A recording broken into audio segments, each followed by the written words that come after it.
mahasiswa PPG Daljab 2020 Institut Hindu Dharma Negeri Denpasar.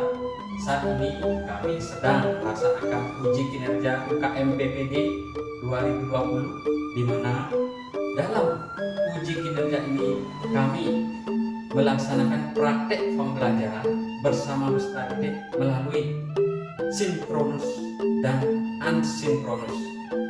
Untuk perekaman praktek pembelajaran bersama peserta didik kami laksanakan pada hari Senin 7 Desember 2020. Berikut saya tampilkan rangkaian kegiatan yang telah saya laksanakan bersama peserta didik. Om Swastiastu, Om Awinamasu Namaskara, Om Anubhadra Kartawiyantu Wiswata. Selamat pagi anak-anak. Pagi. Ya, semoga Bapak temui anak-anak dalam keadaan sehat selalu ya. Biarpun dalam keadaan sekarang, dalam keadaan pandemi COVID ya, anak-anak biar tetap sehat, tetap semangat dalam mengikuti pembelajaran ya. Nah, Bapak absen dulu. Nah, barangkali ada teman anak-anak yang belum gabung di sini ya. Ya, nah mungkin kendala sinyal ya. Nah, bagaimana kondisi jaringan kalian? Bagus ya? Bagus. Suara Bapak ya? Suara Bapak jelas? Jelas. Nah, sekarang tampilan PowerPoint Bapak kelihatan jelas ya? Jelas. Kelihatan jelas? Ya? Jelas. Jelas. Nah, ya. Kalau sudah jelas, sekarang sebelum pembelajaran Bapak sampaikan aturan kali ini ya.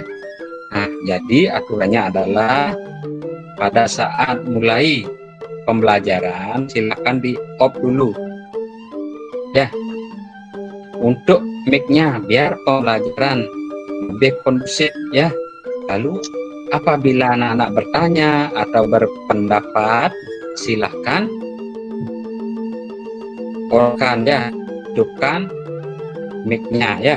Bapak inginkan anak-anak aktif dalam pembelajaran ini ya.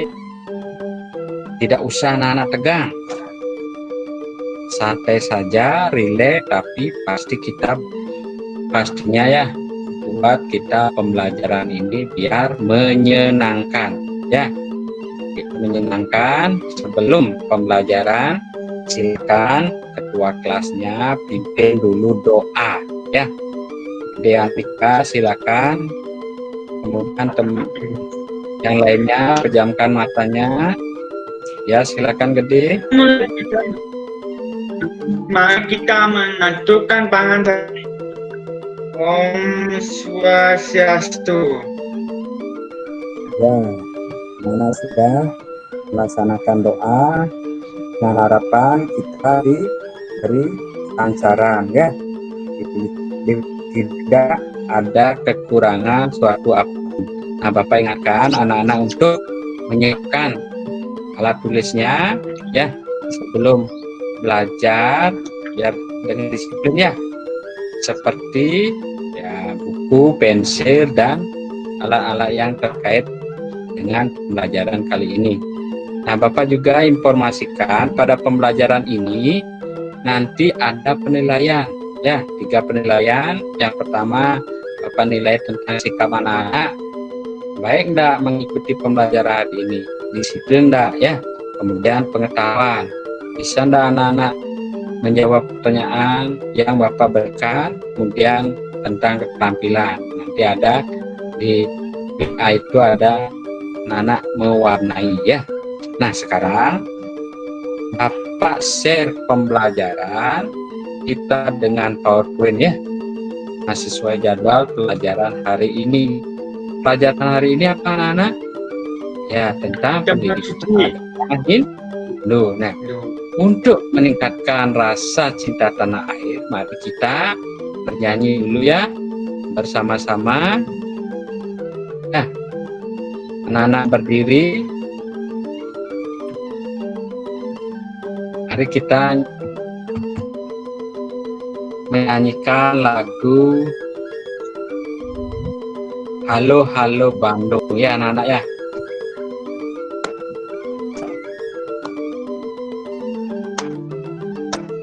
Sekarang kembali ke pembelajaran ya. Anak-anak tadi sudah ikut bernyanyi bersama-sama dengan Halo Halo Bandung. Mari kita kembali ke pembelajaran ya. Nah, pembelajaran hari ini tentang tentang tempat suci ya. Tentang tempat suci. Apakah anak-anak mempunyai tempat suci? Benar. Ya, benar ya. Nah, tempat apa deh? Kalau tempat suci itu tempat untuk apa? Untuk sembahyang. Ya, tempat untuk sembahyang. Nah, tempat suci agama Hindu apa gede? Tempat sembahyang kita apa namanya? Namanya pura ya. Pura. Nah, pengertian pura. Nah, pengertian pura berasal dari kata pur atau benteng gede ya. Atau benteng sebagai tempat memuja kemahakuasaan beliau dalam memberikan apa? Perlindungan kepada umatnya ya, kepada umat Hindu ya. Nah, itu tujuan anak-anak sembahyang, untuk memberikan perlindungan kepada umatnya. Kemudian ada jenis-jenis pura gede ya. Pura ini ada jenisnya. Biarpun Bali dikatakan 1000 pura ya. Nah, ada jenisnya. Ada yang namanya pura khusus, kemudian ada yang namanya pura umum ya. Pura umum. Nah, pura khusus. Nah, berarti khusus gede ya. Kalau pura khusus berarti puranya itu khusus untuk gede itu. Untuk saka misalnya ya. Nah, seperti gambar di bawah ini ada pura khusus apa nih deh? Pura melanting ya. Pura melanting. Ya, ada pura melanting nih khusus, berarti pura ini khusus untuk yang berprofesi sebagai pedagang ya. Nah, pura khusus ini ada pura yang namanya pura keluarga gitu ya. Pura keluarga yang sering gede sembah ya, yang sering gede puja, yang sering gede saka puja ya. Ada namanya pura swagina. Ini pura bedugul ya. Fungsinya sebagai kemakmuran bagi umat yang bermata pencarian apa deh? Petani ya. Ada pura melanting. Nah, yang profesinya sebagai pedagang. Nah, kemudian ada pura segara. Nah, bagi yang profesinya nelayan, nah, dia melakukan sembah bakti ke pura segara agar apa? Dapat ya, perlindungan ya selama dalam menjalankan ya atau mencari ikan ya. Itu profesi seorang pelayan. Nah, mengaturkan pemujaan di pura segara gede. Jadi pernah di pura segara deh? Sekarang belum. Nah, Saka pernah ke pura lanting? Pernah ya. Nah, kemudian ada pura umum. Nah, ini umum. Umum itu pura sebagai tempat pemujaan yang dimanfaatkan oleh khalayak umum, masyarakat umum tanpa membedakan golongan, suku, dan profesi. Nah, pura umum ini dapat dibagi 3 ya. Ada pura kayangan 3, ada pura dan kayangan, ada pura san kayangan. Pura kayangan 3 dibagi lagi ya. Nah, ada namanya pura desa, ada namanya pura pusat, ada namanya pura dalam di lingkungan desa ya. Setiap desa punya kayangan 3. Nah, lihat ini contoh pura desa ya. Nah, dipuja oleh desa ya. Misalnya kalau Andika tinggal di desa Banyuatis, nah ini di Pura Desa Banyuatis. Kalau Bapak di Desa Kayu Putih, Pemuja di Pura Desa Kayu Putih ya. Belum yang terakhir adalah Pura Kayangan. Nah, sebelum Bapak menjelaskan tentang Pura Kayangan atau Pura Kayangan Jagat, Bapak putarkan video ini ya. Nah, sekarang anak simak dengan baik ya.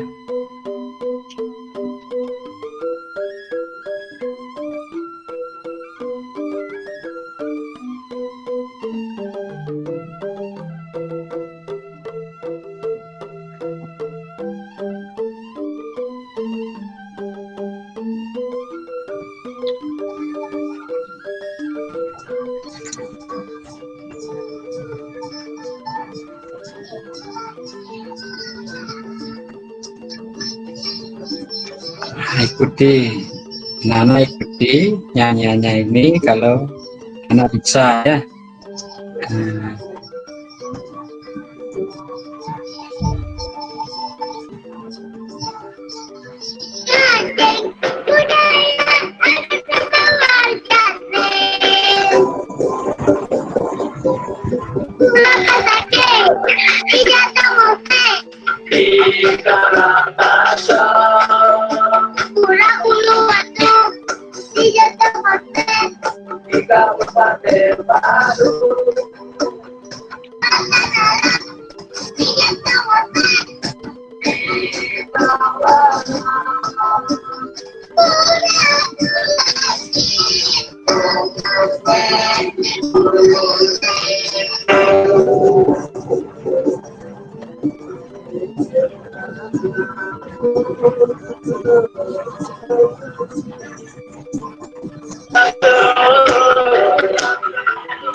Ya, tadi anak-anak sudah mendengarkan lagu tentang 1000 pura ya.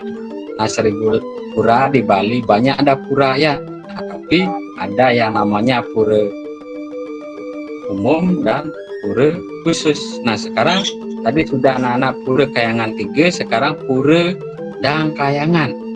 Nah, ini contohnya ya. Lihat gambar ini. Nah, ini ada pura yang paling kanan, pura apa namanya gede, Andika? Uluwatu. Uluwatu. Ya, kan ke sini ke Pura Uluwatu.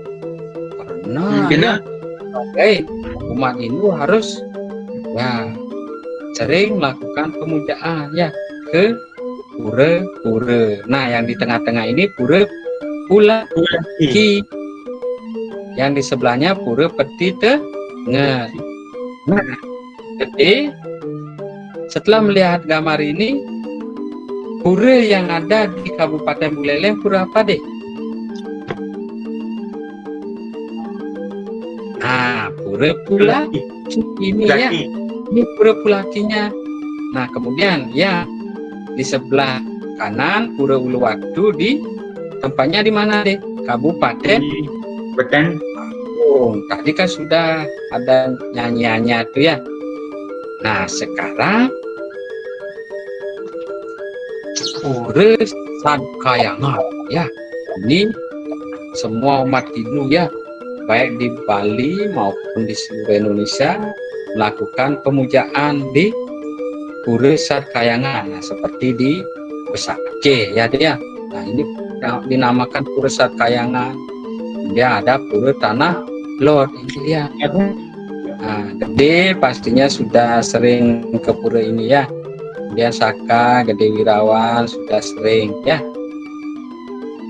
Nah kalau sudah, sekarang poin terakhir anak-anak, syarat-syarat anak-anak masuk ke tempat suci sekarang ya. Tadi sudah pernah ke Pura Bulaki, pernah ke Pura Tanah Lot, anak-anak sembahyang. Biar sekarang anak-anak biar tahu syarat-syarat masuk ke tempat suci ya. Nah lihat sesuai dengan gambar ini, pakaian ya, berpakaian yang sopan, berpakaian yang bersih dan rapi. Ini syarat-syarat memasuki pura ya. Kemudian sehat jasmani dan rohani ya. Kalau sudah jasmaninya sehat, kita memuja beliau ya di tempat suci. Kemudian pikiran kita, rohani kita bersih ya. Nah, bisa memusatkan pikiran ya. Nah, kemudian tidak dalam keadaan cuntake anak-anak ya. Cuntake ini ada yang dari diri kita sendiri, kemudian dari orang lain ya. Dari kita sendiri, misalnya anak perempuan ya, kebetulan di kelasnya kebanyakan semua laki-laki ya. Yang perempuan kan ada datang bulan ya. Biasa kayak ada datang bulan, itu tidak boleh ke tempat suci anak-anak ya, artinya kotor. Kemudian kalau junta ke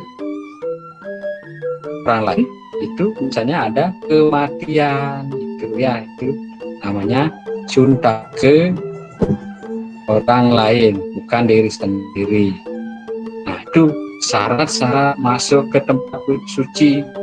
Nah, coba Gede, apalagi deh kira-kira syarat masuk ke tempat suci? Berarti yang tidak boleh apa saja? Dalam keadaan mabuk ya, tidak boleh. Kemudian sandalnya taruh, jangan memakai sandal ya. Kemudian pakaian harus bersih rapi, tidak boleh celana panjang ke tempat suci ya. Terus pakai senteng ya, biar seperti tamu-tamu itu ke tempat suci akan disiapkan aman senteng itu ya deh ya. Nah, seperti contoh gambar ini ya. Nah ini sandalnya, lihat ini. Nah ini ditaruh, mau ke tempat suci bisa ditaruh. Nah ini adalah contohnya perilaku tanggung jawab terhadap kesucian pura. Nah biar tempat suci kita bersih ya, suci, nah maka perlu dibersihkan, dilestarikan ya. Kemudian masuk pura, taruh sandalnya ya gitu ya, Saka ya, Wirawan juga. Kemudian tempat suci kita bersihkan sapu ya, apabila ada sampah. Nah kemudian yang tidak kalah penting lagi anak-anak, puja ya, kita melakukan puja ya, kita melakukan pemujaan ya seperti ini. Jangan kita membuat aja pura besar-besar tidak dipuja ya. Nah apa tujuannya anak-anak? Nah supaya kita diberi perlindungan, diberikan keselamatan ya. Nah dari penjelasan Bapak tadi, apakah anak-anak ada yang bertanya? Apakah anak-anak sudah jelas? Ya, Kita kalau sudah jelas, Bapak simpulkan tentang tempat suci dan syarat-syarat memasuki tempat suci ya. Nah, yang pertama mulai dari tempat suci ya. Tempat suci itu berasal dari kata pur ya, pur itu benteng. Benteng artinya tempat untuk melakukan pemujaan, ya, untuk perlindungan. Kemudian tempat suci atau pura itu dibagi menjadi dua, ada berfungsi sifatnya khusus, ada sifatnya umum. Yang khusus dibagi menjadi ada pura keluarga, ada pura swagina, ya. Pura keluarga, sanggah, kemulan, ya, mekajan itu keluarga. Kemudian swagina ada pura bedugul, pura melanting, pura segara. Nah, ini profesinya sebagai pedagang, ya, sembahyangnya di pelanting, minta sujud bakti, ya, minta perlindungan di sana. Kalau pura segara bagi nelayan, ya. Nah, kemudian pura umum ini ada yang namanya kayangan 3, ada yang namanya sad kayangan, kemudian ada yang namanya sad kayangan. Itu, ya, yang dipuja masyarakat umum, tidak memandang golongan. Kemudian syaratnya masuk di tempat suci kita harus berpakaian, ya, bersih, rapi, sopan, ya. Kemudian perilaku kita sebagai tanggung jawab untuk menjaga kesucian pura, kita melakukan kerja bakti, melakukan bersih, ya. Nah, itu itu yang bisa Bapak sampaikan. Sekarang Bapak bertanya dulu, mengevaluasi anak-anak sejauh mana anak-anak mengerti tentang penjelasan tempat suci. Nah, ini evaluasi Bapak. Yang pertama, coba sebutkan tempat suci yang sering dikunjungi anak-anak. Nah, coba Gede, Andika, tempat suci yang sering dikunjungi. Ya,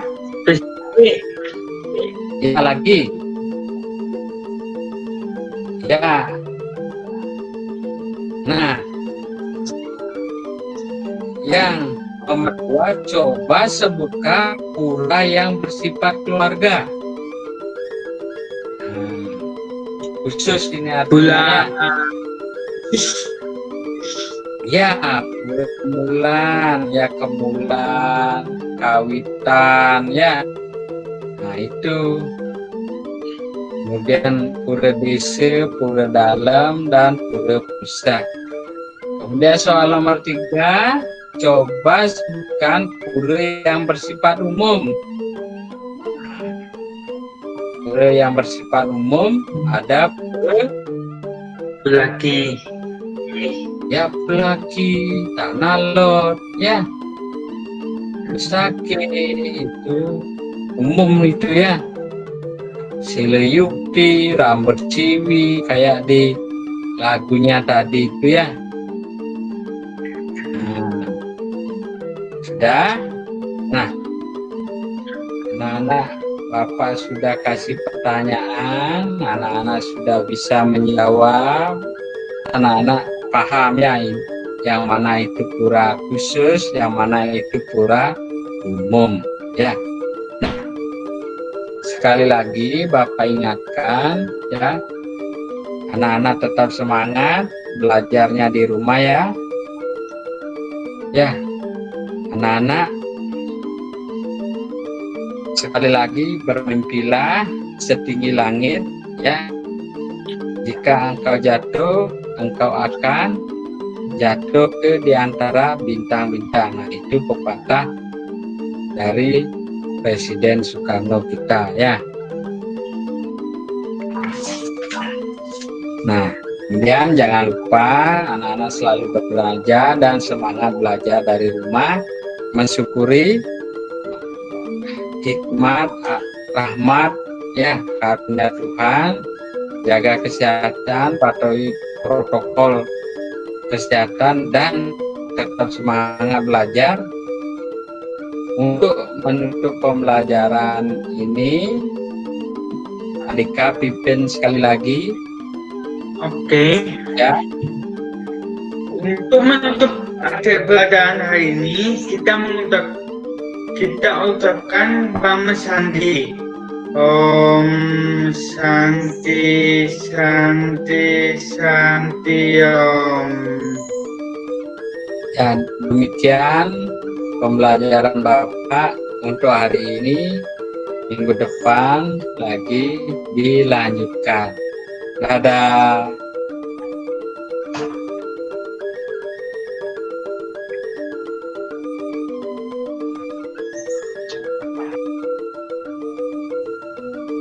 Setelah melaksanakan pembelajaran bersama peserta didik, saya melaksanakan refleksi diri untuk mengetahui kelebihan dan kekurangan proses pembelajaran yang telah dilaksanakan. Adapun kelebihan dalam proses pembelajaran, saya buat semenarik mungkin sehingga dapat meningkatkan minat dan motivasi peserta didik. Yang kedua, evaluasi pembelajaran saya buat dengan gambar-gambar agar anak SLB Tunagrahita lebih memahami dari apa yang saya jelaskan. Nah, adapun kelemahannya, yang pertama, beberapa siswa keluar masuk Zoom dan karena mungkin masalah jaringan internet di rumahnya masing-masing.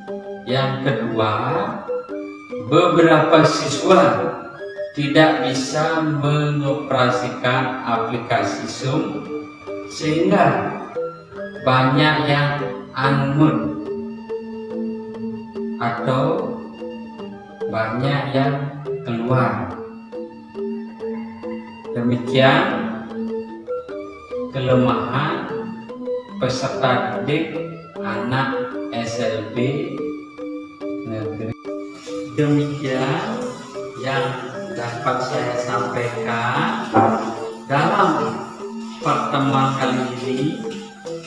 Ingatlah, peribahasa ilmu padi makin tua makin merunduk.